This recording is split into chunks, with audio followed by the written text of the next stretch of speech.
তো এখন রাতের খাবার খাবো। তো আজকে রাতের খাবারে কি থাকছে?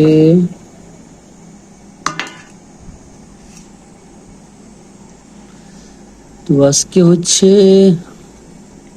ডিম। তো আজকে আমাদের কোম্পানি থেকে বিরিয়ানি খাওয়াইছে।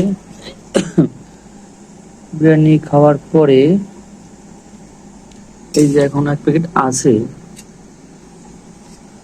বিরিয়ানি খাওয়ার পরে রাত্রে রান্না হয়েছে ডিম ভুনা। ডিম ভুনা করছে, আর আমি হলো ডিমের মানে ডিম ভুনা আমার কাছে যে ওইটা ইসের সেদ্ধ ডিম ভাল লাগে না। তো খালারে বলছিলাম যে খালা, যে আমার জন্য শুধু ঝোল দিও আর ডিমটা আমাকে দিয়ে আমি ভাইজে নেব। তো আমি এটা আমার মতো করে ভাইজে নিচ্ছি। এই যে ডিম ভাজি, ও পড়ে গেল। আমার খুব খুব খুব ফেভারিট ডিম ভাজি।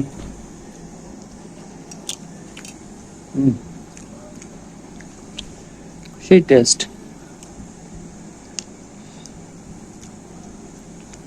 ভাত তো বেশি হয়ে যাবে আজকে। আমাদের এই মাসের ম্যাচ ম্যানেজার ডাল মনে হয় খুব একটা পছন্দ করে না, যার কারণে আমাদের প্রত্যেকটা আইটেমে মানে প্রত্যেক বেলা খাবারের শেষে ডাল থাকে, কিন্তু উনি খুব কম দেয় ডাল।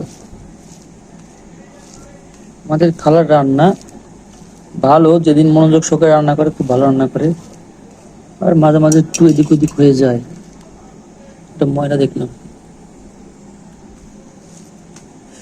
তেল, অনেক তেল খাবারে।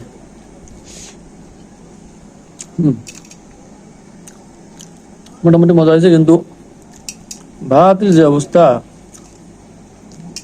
এই মহিলা একটা দোষ কি জানেন, ভাতের চাল থেকে যায়, ভাত কম ফোটায়। তো ঠিক আছে, ভালো থাকুন সবাই। এটা হচ্ছে আজকে রাত্রে খাবার। টাটা।